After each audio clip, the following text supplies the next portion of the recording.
Un saludo a la audiencia de Nuestra América. Estamos aquí como cada semana, como cada martes y jueves en Nuestra América. Queríamos dedicar un programa al conservadurismo que se está viendo en Estados Unidos y en Cuba por parte de elementos de derecha. Y estamos con ustedes quienes hablan, Harold Cárdenas y Arturo. Arturo, ¿estás ahí?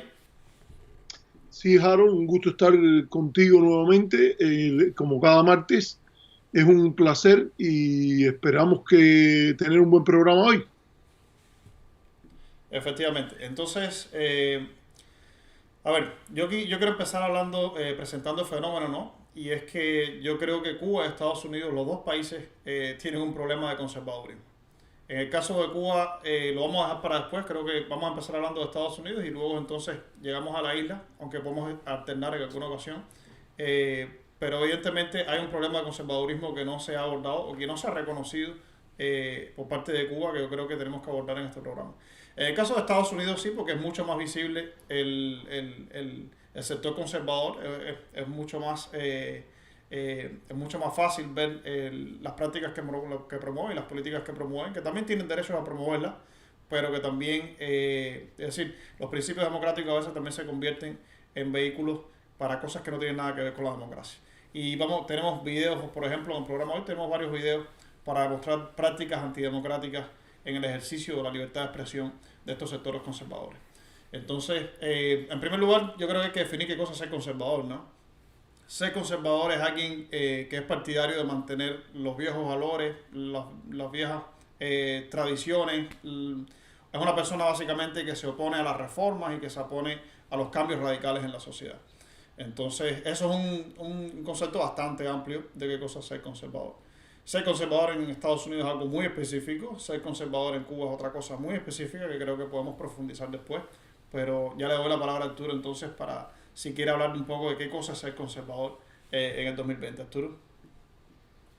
Mira, yo creo que estamos viviendo en tiempos peculiares, porque en primer lugar, el vehículo político, que podríamos llamarlo más o menos desde 1970 en adelante, o particularmente de 1972, se convirtió en Estados Unidos en el hogar del conservadurismo, es el Partido Republicano.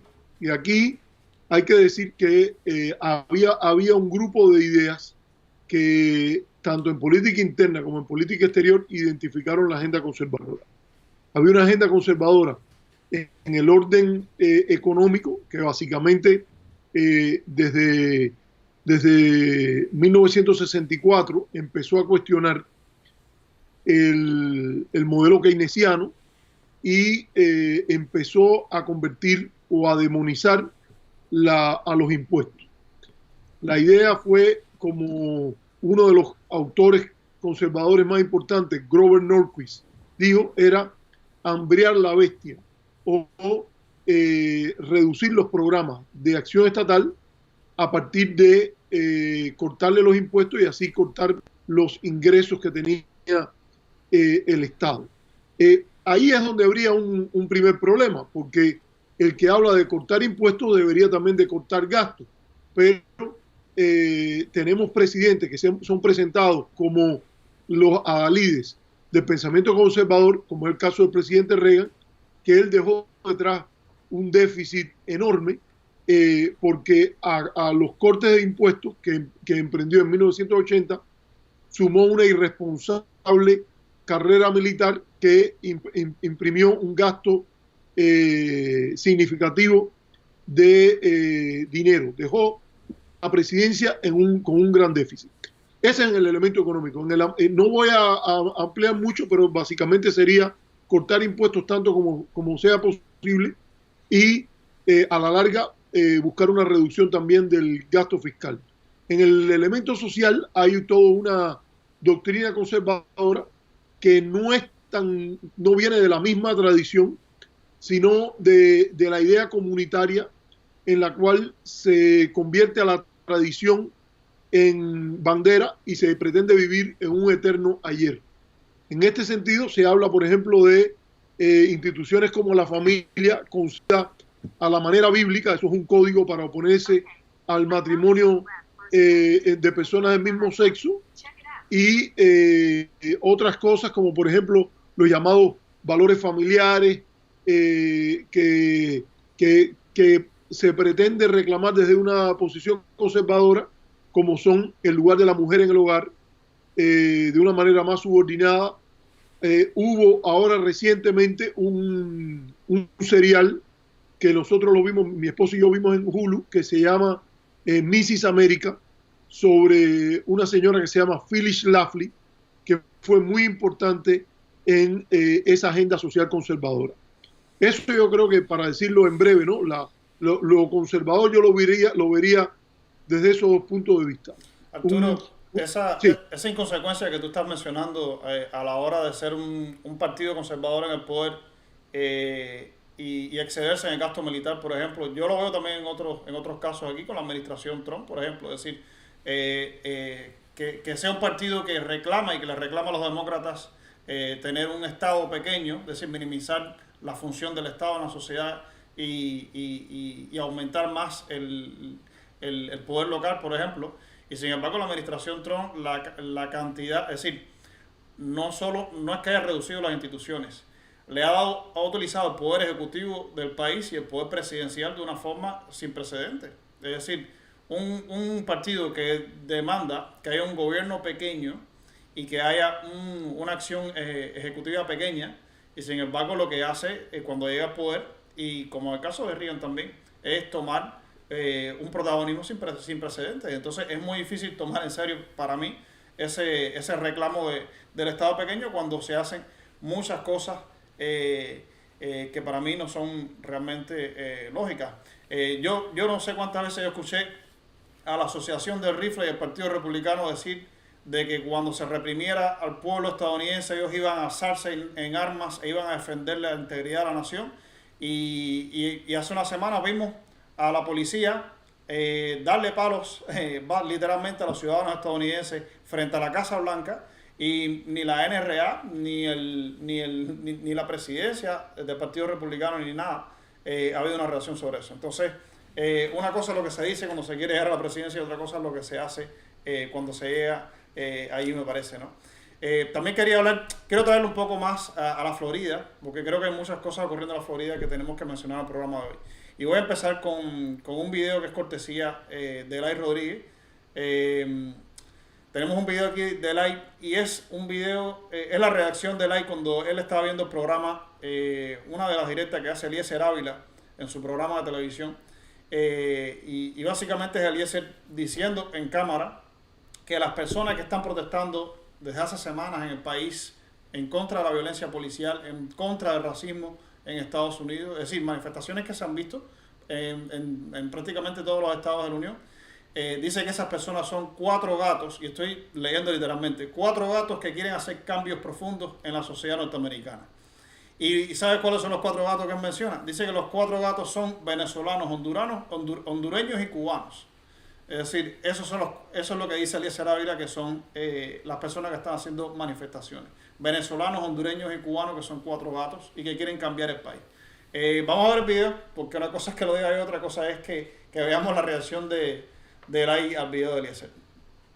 Ahora es una acumulación de hechos y eventos. Pero ¿qué explosión social? Silva, oye tus palabras. Hay una explosión social en Estados Unidos. ¿Qué explosión social? ¿Qué revolución de qué hay aquí? Tú mismo lo acabas de decir, que no, lo que dicen ellos. Ahora, en realidad, sí, pero mira quiénes lo están. Es que ese es el punto. Mira los 4 gatos que quieren hacer cambios profundos en la sociedad norteamericana: venezolanos, hondureños. Oye esto. Entonces, mira, si tú ya gobiernas tu propia sociedad. Oye esto. Este personaje cree que Estados Unidos es Miami, hacer que volar con este tipo, brother. Se volvió loco. Oh my God. O sea, que no hay revueltas en los Estados Unidos, que no hay una explosión social en Estados Unidos. Pues. Dice que son venezolanos y cubanos los que tienen esto. Cuando la nación completa, hasta Seattle, está tomado, ciudades enteras. ¿Qué clase de tipo tan descarado? ¿Sí? Bueno, esa es la reacción de Eli al video del comentario de Eliezer. A mí no me gusta dedicarle adjetivos a la gente. Cada uno tiene derecho a decir lo que quiere decir.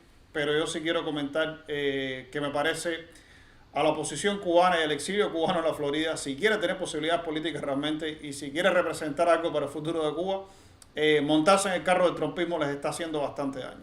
Y entonces creo que ya se está viendo ya el resultado de eso. Le voy a dar la palabra a Arturo para ver qué opina. Arturo.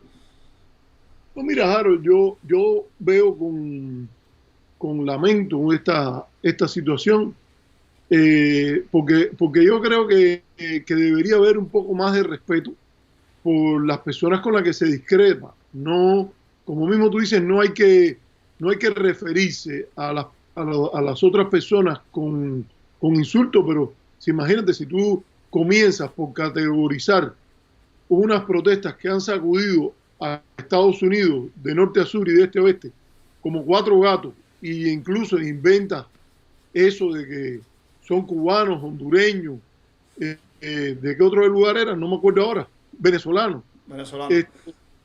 A mí me parece eso irrespetuoso, y lo peor es que no es verdad. Yo creo que un problema que este muchacho tiene, yo no soy un gran seguidor de lo que él dice, pero bueno, he visto en algún momento algún que otro comentario que él ha hecho, y esto me parece que sinceramente el mayor problema que tiene es su desinformación. En Minnesota no hay ni tantos hondureños, ni tantos venezolanos, ni tantos cubanos, y esa ciudad, por ejemplo, ha sido sacudida por las protestas. Tengo entendido, por decirte otra cosa, habría hasta que estudiar un poco. Yo a veces ¿te acuerdas cuando yo hice el programa solo, creo que fue la semana pasada o la anterior, cuando estábamos hablando de algunas de estas protestas contra el racismo? Lo mencioné porque había visto algunas cosas que él decía, y más que todo uno quizás quisiera decirle: compadre, tengo un poco de modestia y estudia un poco la historia norteamericana, léete un par de libros sobre el tema del racismo aquí, el tema sistémico, el tema estructural. Hay buenos libros, por ejemplo, como El color de la ley, donde hay toda una fundamentación basada en razones y evidencias sobre la manera en que se discriminó contra la Constitución y contra propias leyes norteamericanas, a donde los afroamericanos podrían tener su casa. Está ese libro que mencioné de los ciudadanos sospechosos, en el cual Baumgartner y sus coautores demuestran un patrón de discriminación racial a través de datos colectados por el propio estado de Carolina del Norte. Entonces yo no sé por qué él hace eso. Hay cosas hasta que a mí me parece que él posiblemente supiese, pero insiste en decir cosas que no son verdad. Vamos a admitir, vaya, yo le quiero dar el beneficio de la duda de que no la sabe, pero por lo menos debería ser por estudiarla. Y ya no son solo en el torno a los Estados Unidos, estamos hablando del tema de Cuba, cuando él, en uno de los debates ese que él tuvo, dice que el bloqueo empezó contra Batista.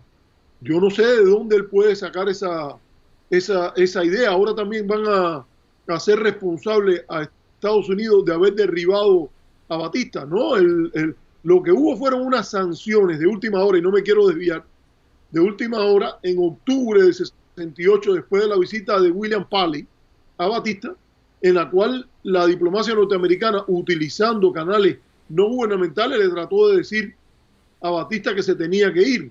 Y como Batista, como a veces pasa, los dictadores tienen no son tan títeres, ellos también manipulan a las grandes potencias, y entonces cuando le dijeron eso, él plantó un poco cara diciendo que iba a estar ahí hasta que cerrara el ciclo electoral y pasara a la presidencia tras las elecciones de noviembre a Andrés Rivero Agüero, unas elecciones que fueron bastante fraudulentas. Pero es difícil decir que el bloqueo contra Cuba empezó en la época de Batista. Entonces, mira, yo creo que él, y aquí termino porque es una cosa importante, yo creo que él hizo una cosa muy bonita una vez, que fue defender el derecho de los cubanos a viajar. Ahora, con las cosas estas que está haciendo, quizás sería bueno pedirle que pida el derecho de los norteamericanos y de todo el mundo a viajar. Yo no lo voy a... Él tiene derecho a cambiar. Él dijo que él quería ir a la tumba de Che Guevara. Y a mí me pareció una manera bastante inteligente de pedir el derecho de viajar de los cubanos.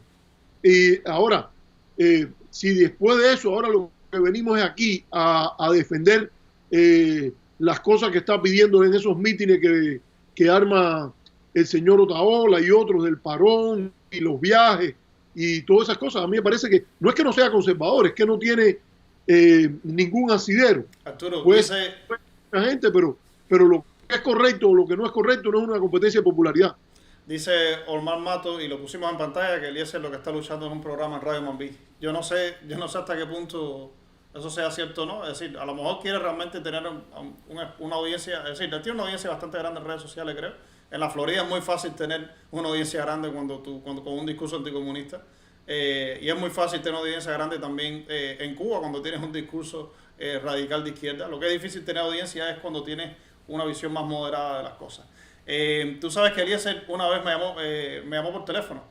Una lectora de La Joven Cuba en el año 2012, 2013, me llama a mi número de celular que lo tenía y de repente me pone Eliezer Ávila en el teléfono y me dice, mira, tengo quien aquí que quiere hablar contigo. Y me pone Eliezer y Eliezer invitándome a encontrarnos. Y entonces yo le digo básicamente que cuando él habló en la UCI, yo lo hubiera invitado a una cerveza, yo tenía ganas de conocerlo y lo hubiera invitado a una cerveza para felicitarlo por lo que dijo, porque me pareció que ese día en la UCI representó también las ideas de muchos jóvenes cubanos que queremos legitimar el derecho a tener acceso a Internet y a otras cosas que también él dijo en la UCI que me parecieron muy legítimas.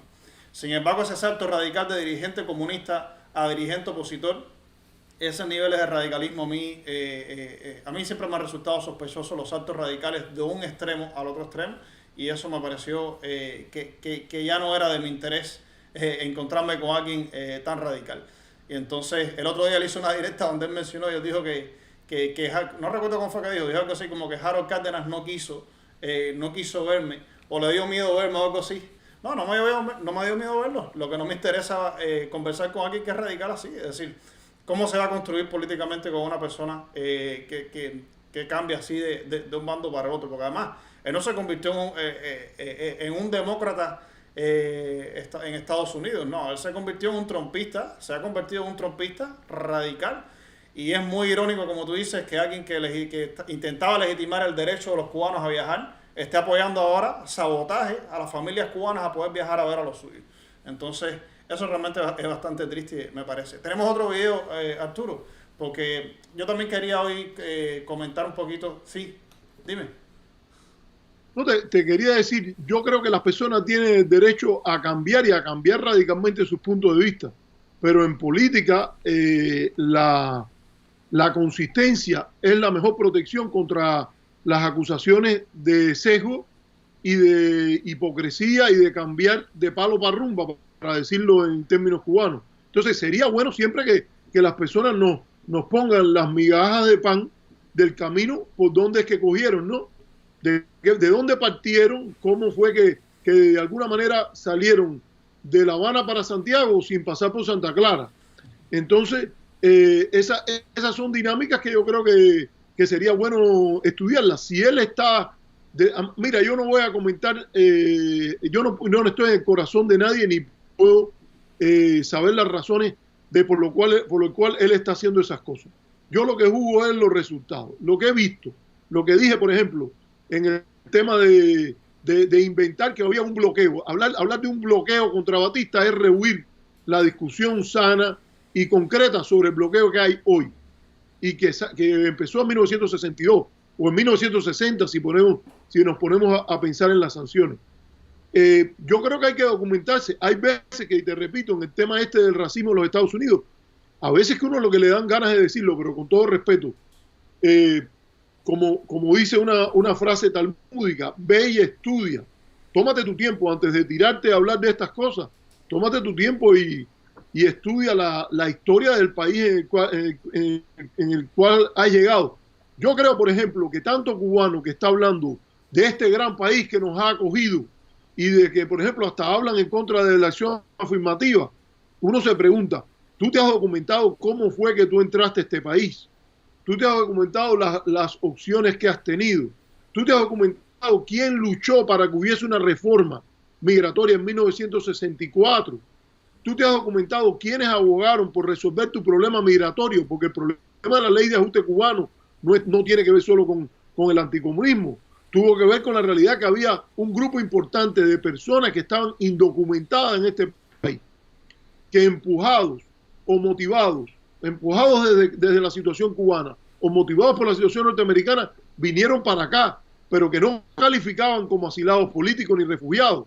Y entonces se buscó una solución hacia eso. Entonces, después hay gente que de buenas a primeras se te bajan diciendo, no, la ley es para cumplirla, o somos un país de leyes o no somos. Pero bueno, espérate un momentico, si tú fuiste como comunidad, tu primera legitimación partió de una valoración desde lo legal para poder dar una amnistía a una situación que estaba desbordada, que habían razones que se habían ido del control del gobierno. Y en ese sentido, por ejemplo, yo creo que es lo que pasa con muchos de los inmigrantes indocumentados. A veces cuando uno oye esas expresiones de los tres o cuatro gatos, o de los 4 gatos, y entonces ponen ahí a un grupito de cubanos y a otro grupito de hondureños, no sé por qué esa mención de hondureños, de verdad que no sé de dónde sale, o de venezolanos. A mí lo que me parece es casi como tratar a las personas como de una segunda categoría, con un tipo de racismo antihispano, que yo no sé de dónde le puede venir a un cubano eso, porque él es fundamentalmente una persona del mismo origen que esos otros que en código en cierta medida se está refiriendo. Arturo, imagínate que según las encuestas el 60% del Partido Republicano está apoyando hacer una reforma policial en el país para tratar de cambiar el problema que hay con la crisis de la violencia policial y el problema racial que hay en el país. El 60% de los republicanos, no voy a decirte los demócratas. Y tienes a Eliezer Ávila en la Florida diciendo que es una minoría y posiblemente una minoría que tú sabes de qué partido quiere él decir que es esa minoría. Entonces, es la burbuja que existe en la Florida, que realmente yo también creo que Eliezer es un muchacho inteligente y también él está tratando de animarse al árbol que él cree que le va a dar más seguidores. Porque él sabe que mientras más se radicalizó en las directas que él estaba haciendo en internet, más seguidores hubo. Porque en la Florida hay un público que quiere escuchar un discurso radicalizado. Y entonces él lo está haciendo buscando seguidores. Entonces al final es una táctica populista. Tenemos un comentario de Gustavo Capote que dice que él cree que fue Alex Otaola el que lo empujó a la derecha a todos ellos, ¿no? Es decir, a Eliezer Ávila y los otros youtubers que había, que fue Alex Otaola el que los empujó a la derecha. No sé hasta qué punto eso haya sido así, si ha sido Otaola o no. Sí sé que todos ellos me dieron la dirección del viento y se fueron con lo que significa una mayor cantidad de audiencia y no necesariamente lo que significa hacer un trabajo más serio periodísticamente hablando, ¿no? Arturo. Sí, Harold, pero yo te daría una pregunta, que es que lo que yo todavía estoy por ver. ¿Hasta qué punto esta viralidad se va a trasladar a la política?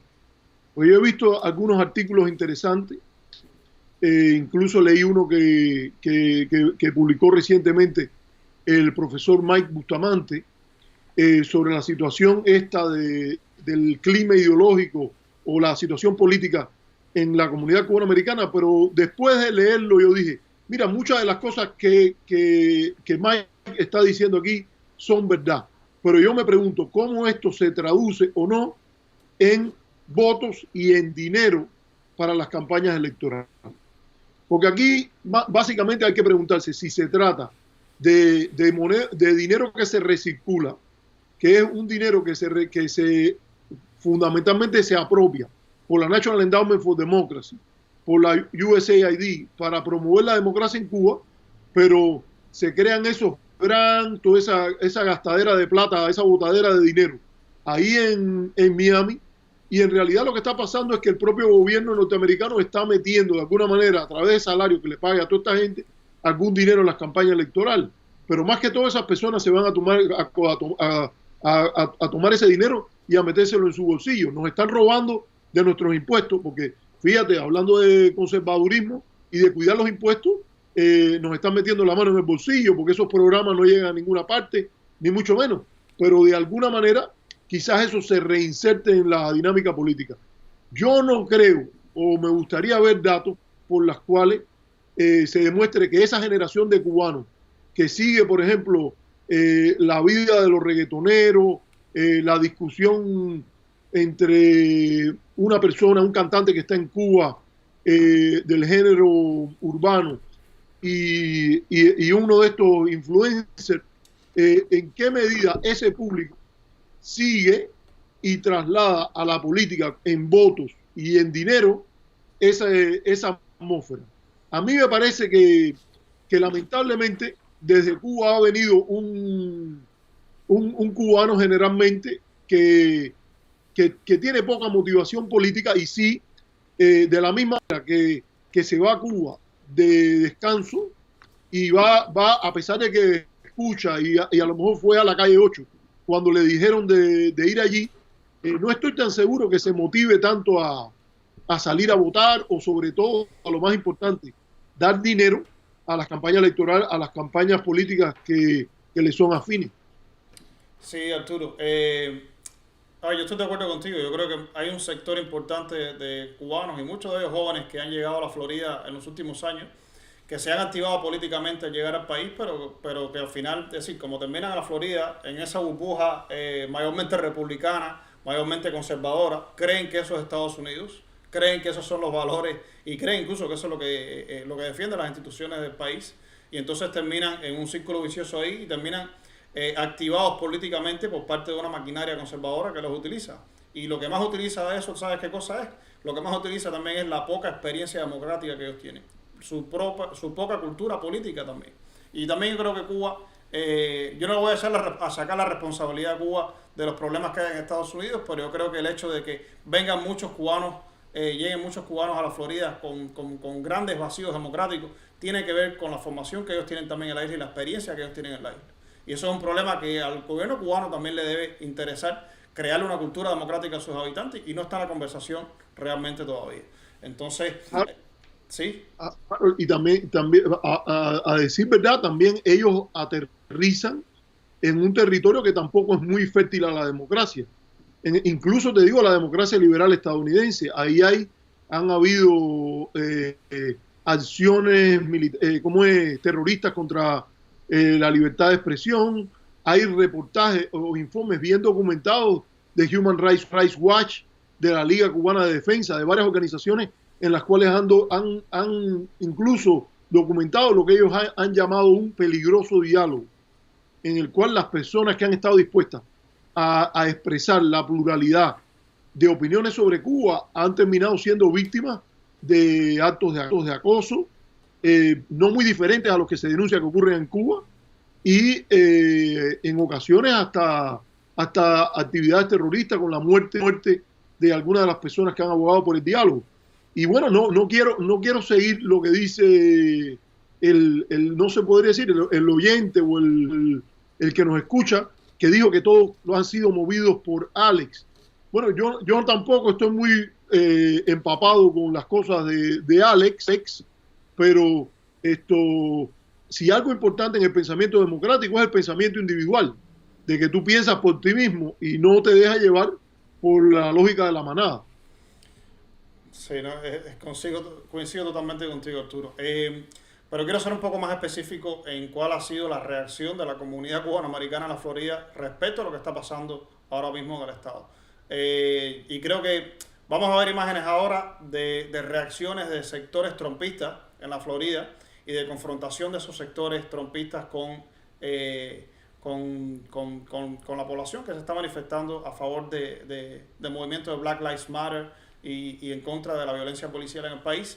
A mí realmente me da vergüenza que mucho de esa reacción conservadora en la Florida es parte de la comunidad cubanoamericana en el país. Y realmente cuesta entender cómo migrantes cubanos recientes, muchos de ellos en el país, pueden tomar una postura tan conservadora en su proceder político en el país, pero bueno, es lo que hay. Y yo creo que las imágenes van a hablar mejor que nosotros, porque son bastante elocuentes. Vamos a ver ahora un video de un rally donde ellos explican qué cosa es el Black Lives Matter según los trumpistas, y entonces vamos a ver cómo el trumpismo cubanoamericano compró todo el discurso conservador ese, y una persona que dice que si no cometes crímenes y si no te resistas a la policía, todo va a estar bien en Estados Unidos.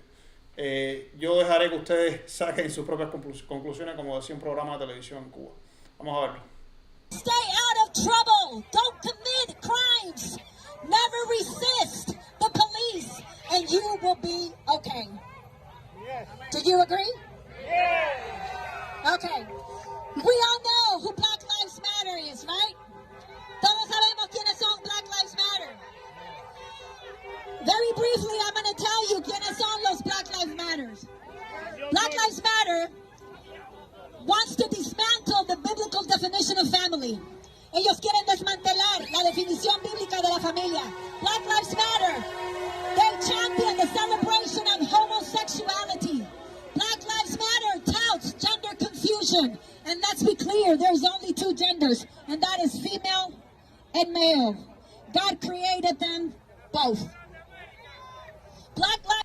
Bueno, en el video dice claramente que existen solo dos sexos, el hombre y la mujer, y Black Lives Matter está en contra de ese concepto básico expresado en la Biblia. Esa es la posición de muchos de estos del sector trumpista en la Florida. Debo aclarar que no todos, hay personas que son cubanas en esa multitud, pero evidentemente no todos son cubanos. Hay una mezcla ahí también de otros países y hay muchos estadounidenses que no son migrantes. Entonces, eso se forma una mezcla perfecta ahí en la Florida para reaccionar. Yo diría incluso en muchas ocasiones no solo de fanatismo, sino desde una falta de cultura política bastante grande. Que tienen todo su derecho a hacerlo, pero su derecho termina, y voy a citar a John Locke en este momento, un poco de filosofía rápida, su derecho termina donde empieza el derecho de los demás a ejercer sus propios derechos en una sociedad democrática. Arturo. Harold, antes de atender esto, te quiero pasar una pregunta, porque en mi Facebook han puesto una pregunta y tú posiblemente la puedas contestar. Yo no estoy bien documentado sobre esto, pero la hace Sandor Valdés, que un tiempo atrás lo invitamos y todavía, por cierto, le decimos a Sandor que queremos que un día venga aquí a nuestro programa porque sabemos que él conoce de estos temas bastante. Él pregunta, él dice, y Liu como lumbrera y teórica política de peso, ¿cuál es la apreciación? Entonces yo no sé quién es Liu y entonces te lo dejo a ti para que tú, si quieres conversar en eso. Ahora, yo viendo este video, yo creo que es evidente ahí, yo vi varios de los videos de este señor del Miami Herald, que básicamente él estaba bastante, parece hasta horrorizado. Él no se lo esperaba, por decirlo de alguna manera, aunque yo sinceramente me sorprenden las sorpresas. Incluso la periodista del Miami Herald, Nora Gámez, en el Twitter puso una entrada que decía como algo de dónde, en qué otro país acusaban y estigmatizaban a las personas por tener, a un periodista y a la prensa por tener una opinión diferente. Y yo no voy a suponer a qué país ella se refería. Venimos de Cuba a las dos y a lo mejor ella se refería a Cuba, pero no voy a inferir. Que hable ella por sí misma. Ahora, lo que no me resulta sorprendente es que esto haya pasado y el Miami Herald y las instituciones de Miami muchas veces no han denunciado esa práctica macartista que trata de anatemizar, estigmatizar a todo el que tenga una opinión diferente, como es debido. El Miami Herald, el Diario de las Américas, los principales periódicos, la radio, han creado un ambiente que no es amigo a la libertad de expresión.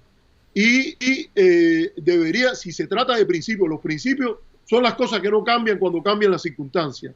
Hay tres o cuatro, no se pueden tener tantos principios, pero los que se tienen hay que tenerlos con fijador. Y entonces, no puede ser que el macartismo esté mal cuando atacan a un fotoreportero, a un periodista del Herald, y está bien cuando te atacan a ti o me atacan a mí o atacan a otro. Yo creo que en este sentido, por ejemplo, sería muy bueno, y lo recomiendo a la audiencia, ver una película como Good Night, Good Luck, sobre Edward R. Murrow, que explica toda esta circunstancia y tiene las famosas audiencias en la cual el abogado Welch le dice a el senador McCarthy, usted no tiene ya ningún sentido de la decencia, porque en última instancia lo que se trata aquí no es de una proyección política, se trata de una conducta indecente trasladada a la política, incivilizada, a partir de mentiras, la manipulación de rebaños, la actitud en manada, que anda bien mal. Y eso lo vemos en ese video. Yo no quiero extenderme mucho, pero obviamente primero es una mala explicación sobre el grupo Black Lives Matter. Por cierto, por ejemplo, los números indican que el rechazo entre la comunidad afroamericana al matrimonio de un solo sexo es mayor que en otros sectores de la población. Yo no tengo bien claro cuál es la posición de Black Lives Matter sobre este tema, pero yo creo que deberíamos informarnos más antes de hacer un planteamiento de ese corte. Y lo otro que quería decir es que también la doble moral es una característica de ese tipo de comportamiento. Es muy curioso que cada vez que se habla de Cuba y de la UMAP, con toda justificación, se critica el maltrato a las personas de orientación homosexual que ocurrió en Cuba y se hace mención a eso, y eso ocurre los martes y los jueves, y entonces lunes, miércoles y viernes van a una actividad como esta, donde dicen de que lo único que las personas tienen derecho es al matrimonio entendido en el sentido bíblico. Entonces, yo creo que primero también deberían ponerse de acuerdo y expresar esa pluralidad con claridad, pero también con cohesión. Sí, Arturo. La pregunta sobre el Liu, evidentemente se refiere a Liu Santiesteban. Liu, cuando uno googlea a Liu Santiesteban, él se define como una defensora de los derechos humanos y una influencer de redes sociales. Yo bloqueé a Liu Santiesteban de mi Facebook hace como 5 o 6 años. Y en una época en la que yo no bloqueaba a nadie, antes de que las redes sociales se convirtieran en el lugar inhóspito que se está convirtiendo en la actualidad, en esa época que yo creo que posiblemente haya sido la primera persona que yo bloqueé.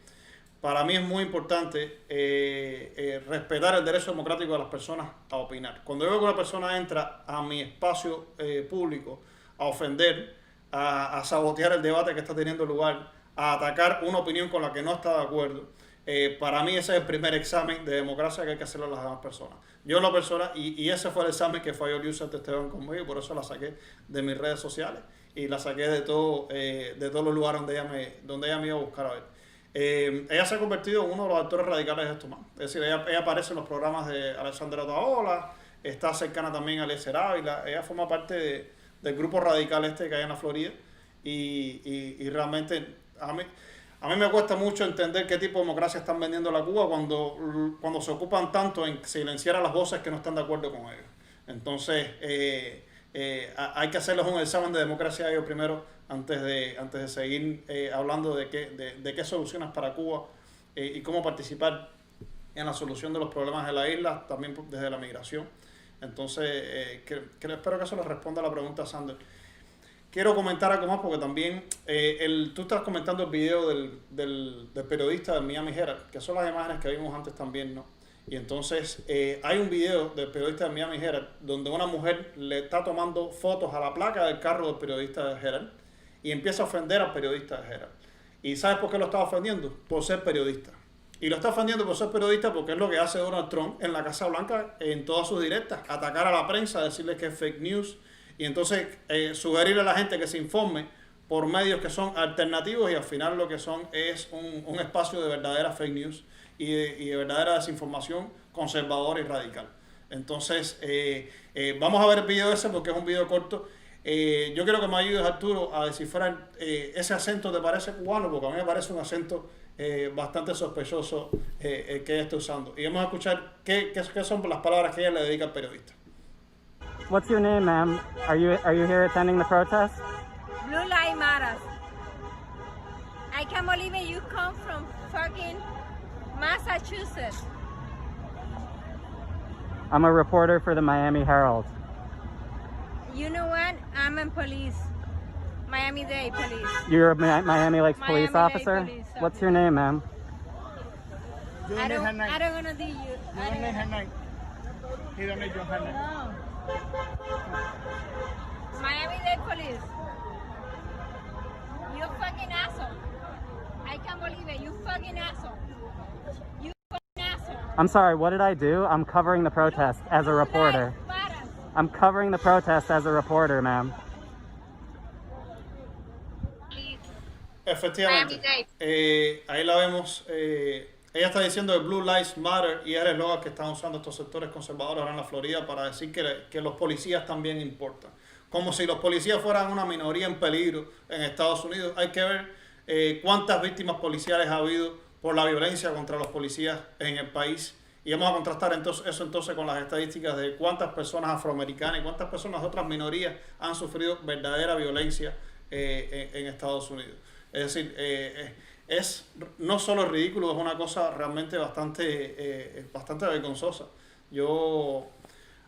Cuando yo veo cubanos en esas manifestaciones, con todo su derecho de estar ahí, también pienso en qué los habrá llevado a esas posturas tan radicales. Arturo.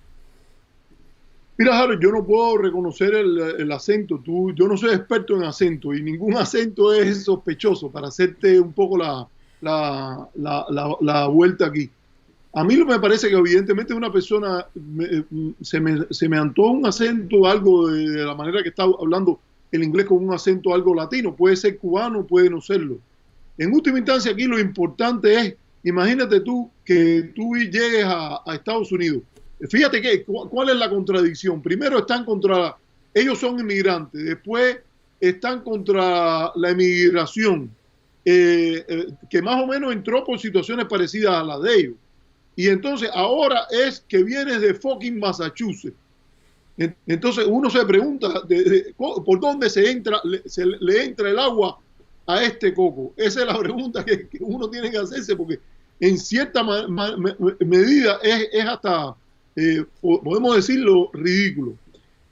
Yo creo, mira, como mismo tú dices, es un derecho de cada cual ir y expresar su punto de vista. Eso tiene que ver con libertades que es bueno que las personas tienen en este país. Ahora, cada día hay que diferenciar más entre lo que es un discurso de odio de la libertad de expresión.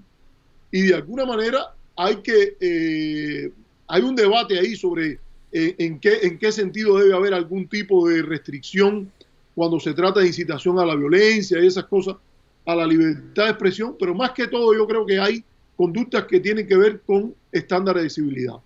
Y obviamente que esa señora, al hablar con el periodista de esa manera, no está actuando con una mínima civilidad, y es muy negativo si ella es policía. Yo quería llamarte la atención de que han salido varias fotos de personas vestidas de policía haciendo campaña por Trump como parte de estos actos. Yo creo que por cierto, parte de la idea no conservadora, pero que las conservadores la han defendido bastante, es la idea del Estado de Derecho. Y por ejemplo, te digo, he visto casos de transmisiones. Lo vi en un video que mandó Yadira, por ejemplo, de que habían varias personas que estaban vestidos de militar, hasta en una unidad militar, transmitiendo ideas políticas vestidos de militar. Y en este caso vestido de policía. A mí, yo no estoy seguro porque yo no conozco bien las leyes, pero a mí me parece que eso no es legal y debería haber acción contra ese tipo de conducta, y no solo a nivel legal, sino también a nivel político.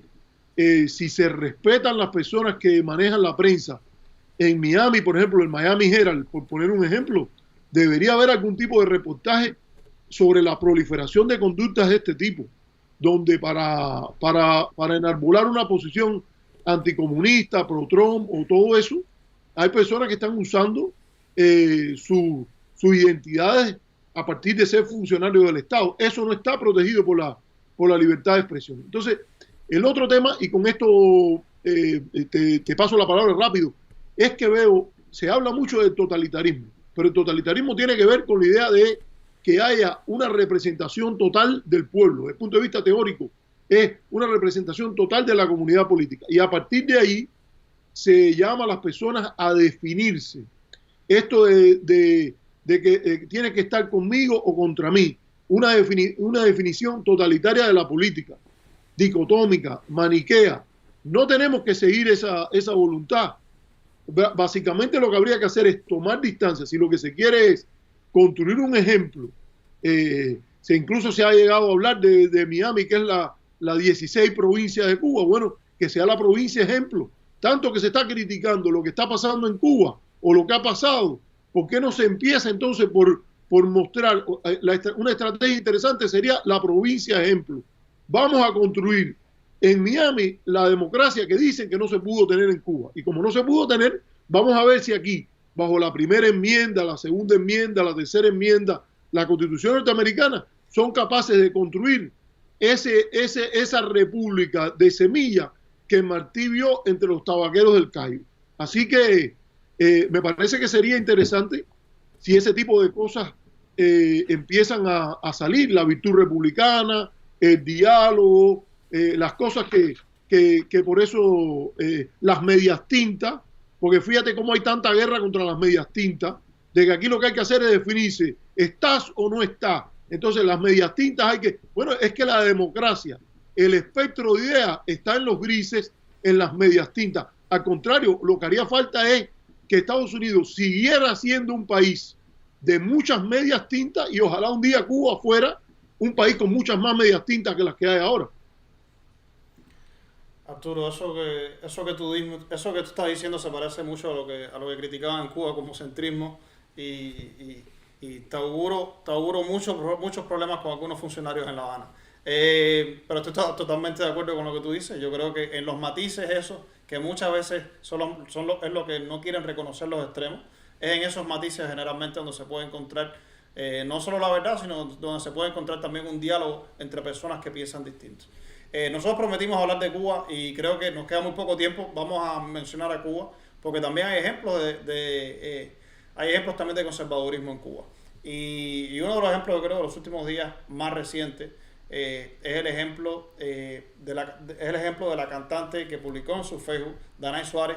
El 13 de junio, en su muro de Facebook, la cantante Danay Suárez publicó un comentario donde, que lo voy a poner en pantalla, si me das un minuto, creo que lo podemos poner en pantalla. Efectivamente, Danay publica este comentario en su muro, dice: a ti que te escandalizas por el nuevo género de personas que se sienten atraídas sexualmente por los niños y sin embargo apoyas la ideología LGTBIQ, el feminismo y el aborto, ¿ya te diste cuenta de la incongruencia de tus ideas? Ese es el comentario de Danay. Ese no es el único comentario de Danay. Ella también en su comentario dice que si afirmaste que el homosexual no podía controlar sus deseos, ahora el pedófilo va a argumentar lo mismo. Es decir, no solo dice eso, ella empieza a igualar también en su comentario a la comunidad homosexual con las personas pedófilas. Entonces, la reacción evidentemente nos hizo esperar. Un montón de gente, quien les habla incluido, reaccionó a esa publicación. De hecho, había en su muro de Facebook, en esa publicación, había el doble de reacciones negativas que de reacciones positivas. Entonces, yo creo que hay una conversación mayor que no nos da tiempo en este programa a tener sobre cómo Cuba es un país más conservador de lo que creemos. Y en el debate en la nueva Constitución sobre el artículo 68, el difunto artículo 68 que debía incluir los derechos al matrimonio igualitario en el país y que sin embargo no fue posible incluir en la Constitución. En ese fracaso de no poder incluir eso en la Constitución, yo creo que está incluido cómo Cuba es un país realmente más conservador de lo que creíamos. Y realmente me da vergüenza porque hace unos días vimos la decisión de la Corte Suprema de Estados Unidos de reconocer los derechos laborales de la comunidad LGTBIQ en Estados Unidos, y sin embargo que a 90 millas es un país que en su constitución dice que es socialista y progresista y defiende la justicia social, y sin embargo no le haya podido garantizar ese derecho a sus ciudadanos, me parece una cosa absurda. Arturo. Mira, Harold, yo en eso te voy a decir, hay la comparación de los dos países, yo creo que también hay que partir de que son comunidades políticas distintas, tienen lógicas diferentes, y en los Estados Unidos, en virtud de la doctrina de revisión judicial, la Corte Suprema básicamente dijo lo que es inconstitucional es esta discriminación, y a partir de ahí se empezó a mover una dinámica a nivel nacional que evitó que se refrendaran o que se acataran ciertos referéndums que habían ocurrido, en las cuales mayorías en estados donde predomina el pensamiento conservador habían rechazado el matrimonio igualitario. O sea, esa diferencia entre Cuba y Estados Unidos yo creo que no se puede olvidar. La idea de la doctrina de revisión judicial o judicial review, que permite a que a veces las cortes, recuérdate que Franklin Delano Roosevelt llegó a llamar a la Corte Suprema panel de 9 dictadores. Llegó a decir sobre esto, porque en ocasiones la Corte, desde la función liberal de protección de derechos, a veces se adelanta o reitera principios que están en el cuerpo de la ley o que la Corte deduce del cuerpo de la ley, pero que necesariamente no tienen que tener el sello democrático, porque es posible que particularmente a nivel estatal hay estados donde eso no era digamos popular. Sobre esto que tú dices en Cuba, yo creo que tú tienes mucha razón al decir de que el gobierno quizás se sorprendió cuando la discusión de la Constitución del impacto que tenía el pensamiento conservador. Y yo creo que si algo importante es pensar que en una Cuba republicana, democrática, esas personas también tienen su espacio. Y dada la dinámica de Cuba, yo creo que es diferente, donde no hay una doctrina de revisión judicial, habría que pensar en someter a alguna jurisdicción, alguna votación, ese tipo de cambio. Cuando digo votación no estoy diciendo un referéndum, pero la Asamblea Nacional, por ejemplo, es un espacio donde eso puede tomarse. Porque como se explicó, parte de la idea desde la Constitución de 76 estaba de que hay una elección delegada, no hay un presidente que es electo directamente, porque no se quiere tener un mandato tan fuerte frente al Parlamento, y ese Parlamento tendría la responsabilidad de tomar medidas. Tu crítica, yo creo que la crítica tuya, esa, no es ni siquiera al país en general, sería a la Asamblea Nacional, porque la Asamblea Nacional esto tiene un cronograma que se supone que resuelve ese problema cuanto antes mejor. Pero lo quiero decir, en ese debate debe tener una participación importante las comunidades religiosas. Cuando yo he trabajado con la logia B'nai B'rith, que es una logia de la comunidad judía, un problema que siempre teníamos en discusión con las personas que hablaban de libertad de